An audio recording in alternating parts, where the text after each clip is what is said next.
लोगों के लिए जिनका समाज के प्रति बहुत बड़ा कंट्रीब्यूशन होता है, लेकिन कभी भी समाज ने उनकी तरफ ध्यान नहीं दिया, किसी पार्टी किसी सरकार ने उनकी तरफ ध्यान नहीं दिया। आज जो योजना का मैं ऐलान करने जा रहा हूं, इस योजना का नाम है पुजारी ग्रंथी सम्मान योजना।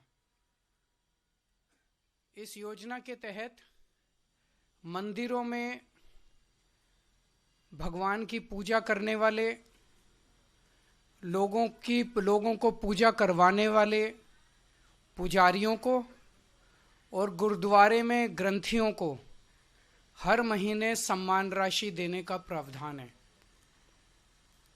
हम जानते हैं कि किस तरह से एक पुजारी हमारे सुख दुख सब में काम आता है। हमारे घर में शादी हो, बच्चे का बर्थडे हो, कोई भी खुशी का मौका हो या कोई मौत हो जाए या कोई गम का मौका हो, हर वक्त पुजारी हमारे साथ होता है, हमारे को उसमें अपना कंट्रीब्यूशन करता है, भगवान की पूजा कराता है हमें। ये वो तबका है जिसने सदियों सदियों से हमारी परंपराओं, हमारे रीति रिवाजों, इसको पीढ़ी दर पीढ़ी, एक तरह से जो गुरु शिष्य परंपरा पीढ़ी दर पीढ़ी इसने आगे बढ़ाया है, हमारी संस्कारों को, हमारी रीति रिवाजों को, हमारे परंपराओं को। लेकिन इसने कभी भी अपने परिवार की तरफ ध्यान नहीं दिया और कभी भी हम लोगों ने इनकी तरफ ध्यान नहीं दिया। हम मंदिर जाते हैं, पूजा करते हैं, लेकिन कभी भी इनकी तरफ हमने ध्यान नहीं दिया। आज इस योजना के जरिए इसे मैं वेतन या तनख्वाह नहीं कहूंगा, एक तरह से इनका सम्मान करने के लिए इसकी घोषणा कर रहे हैं कि लगभग 18,000 रुपये महीना इनको सम्मान राशि दी जाएगी हमारी सरकार बनने पर। यह देश में पहली बार हो रहा है। आज तक कभी किसी पार्टी, किसी सरकार ने ऐसा नहीं किया। यह पहली बार हो रहा है। जैसे दिल्ली में हमने कई काम पहली बार किए, स्कूल अच्छे किए, पहली बार किए, अस्पताल अच्छे किए, पहली बार किए, महिलाओं के लिए बस यात्रा फ्री करी, पहली बार करी। ऐसे ये पहली बार हो रहा है और मैं उम्मीद करता हूं कि भारतीय जनता पार्टी और कांग्रेस की सरकारें भी इससे सीख के अपने अपने राज्यों के अंदर पुजारियों और ग्रंथियों के सम्मान के लिए ऐसी योजनाएं लागू करेंगी। इस योजना का कल से रजिस्ट्रेशन चालू होगा।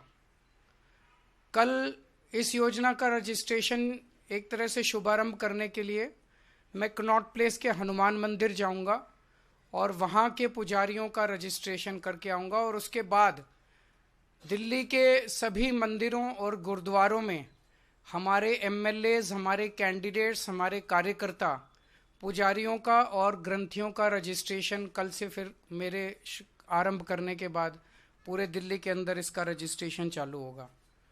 मेरी भारतीय जनता पार्टी से हाथ जोड़ के विनती है, जैसे उन्होंने पुलिस भेज के फर्जी केस करके महिला सम्मान को रोकने की कोशिश की, लेकिन रोक नहीं पाए। हुआ रजिस्ट्रेशन, हो रहा है रजिस्ट्रेशन। उन्होंने संजीवनी योजना रोकने की कोशिश की, रोक नहीं पाए। इस तरह से ये कम से कम पुजारियों और ग्रंथियों की योजना को रोकने की कोशिश ना करें, बहुत पाप लगेगा। वैसे उन्होंने ऐसे ऐसे कर्म कर रखे हैं, पाप तो उनको लगेगा ही, लेकिन इससे और ज्यादा पाप लगेगा। भगवान भी नाराज होगा।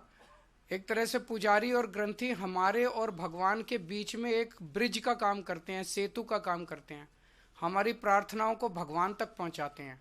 तो अगर आप पुजारियों को तंग करोगे, ग्रंथियों को परेशान करोगे, उनके पास पुलिस भेजोगे, तो जाहिर तौर पे उनके मन से बद्दुआ ही निकलेगी। अगर आपके कोई प्रश्न है तो। हाँ जी, हाँ जी,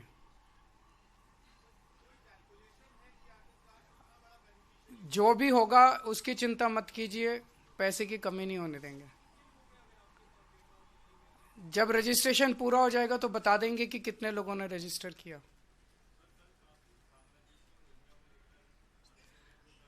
मेरी इनसे रिक्वेस्ट है कि हरदीप पुरी जी को गिरफ्तार कर लीजिए।